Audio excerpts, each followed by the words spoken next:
If you're a young person, your parents or grandparents may have stolen life-changing amounts of money from you.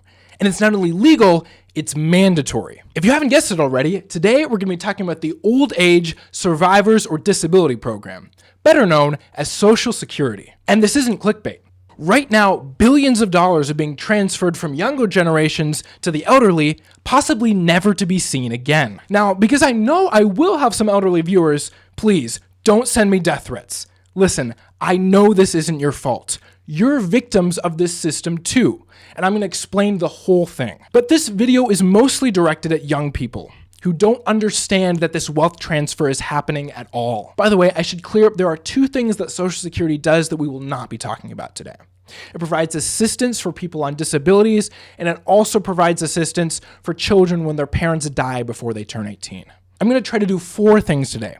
First, I'm going to debunk the myth that Social Security is your money. Second, I'm going to explain how Social Security is actually a bad deal for the elderly. Third, I'm going to explain how Social Security disadvantages the young.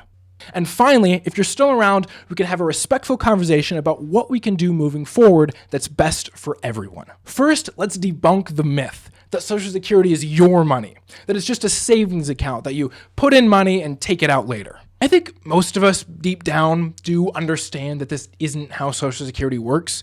I mean, if it was, when somebody got too old after too many years, then they'd run out of their own money and they wouldn't get any more payments. But this obviously isn't how it works. And we all understand that it works the other way too, right? We understand that if somebody passes away just a few years after they retire, they're not getting back all of that money that they paid into Social Security. So the idea that Social Security is like a mandatory bank account that you just put money in and you take your money out, we understand that isn't true.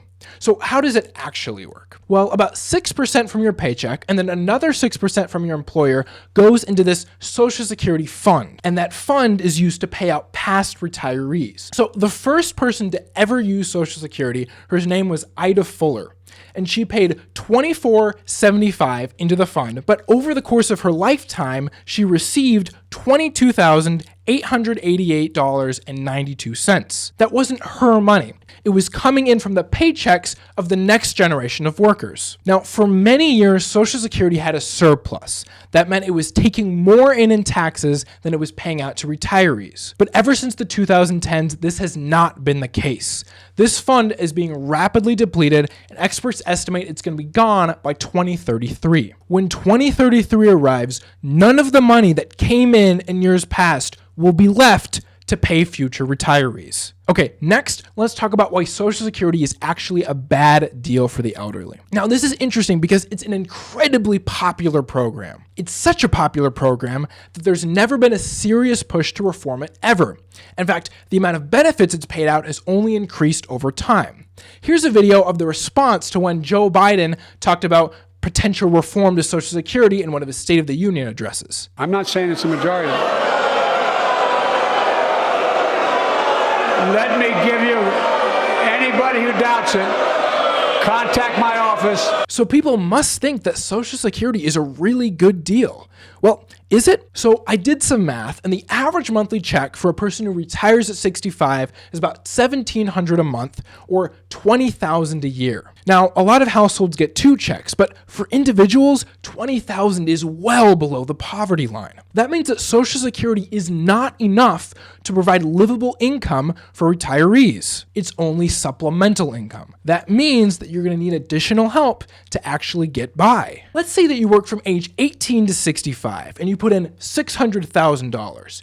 If you instead had taken that money and put it into the stock market at only 5% return, by the time you retire, you'd have $2 million. You'd be getting $95,000 just in interest alone without touching the principal. As opposed to Social Security, you might get $20, $25, $30, maybe even up to $40,000 a year.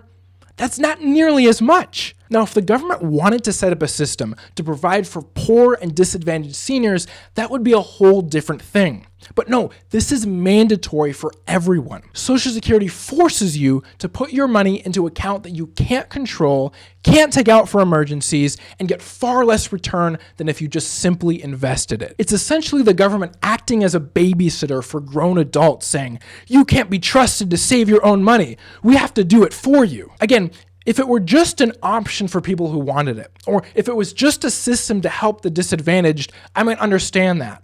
But as it stands, that is not what Social Security is at all. Okay, so why is Social Security disadvantage young people? To answer that question, we need to remember that Social Security was created for elderly people pre-World War II. This means there were a lot of things that they didn't see coming.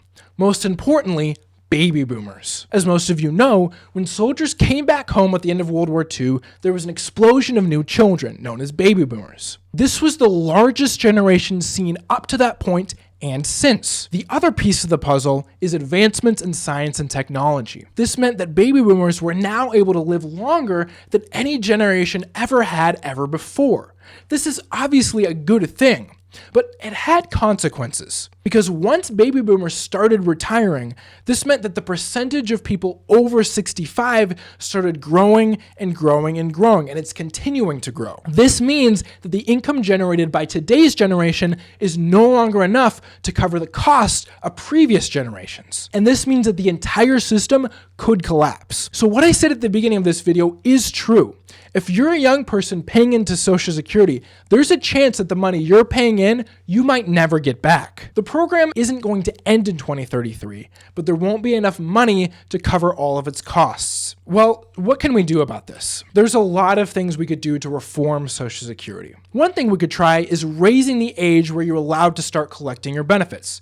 Now, this is obviously extremely unpopular. It's probably not going to happen. Another thing we could try is by limiting the amount you collect in Social Security if your income is at a certain level. Now, we already do this to some extent, but we could kick out a few more people who are earning the most at the top. Another thing the government could do is increase taxes, but just like all the other options, this is extremely unpopular. They might institute a new tax to help pay for it, maybe on people who don't have traditional paychecks, but that also seems unlikely. Honestly, I don't know what the government will do. They're kind of in a bind. If it were up to me, I'd probably phase out the whole program altogether over a certain amount of years and replace it with a social program that helps the poor and elderly. But that'll probably never happen. I don't know whether my generation will pay more in taxes or get less benefits than previous generations, but either way, it feels frustrating. And I wish members of both parties weren't so afraid to make reforms, even when they're unpopular. But that is a topic for another day. Thanks for watching.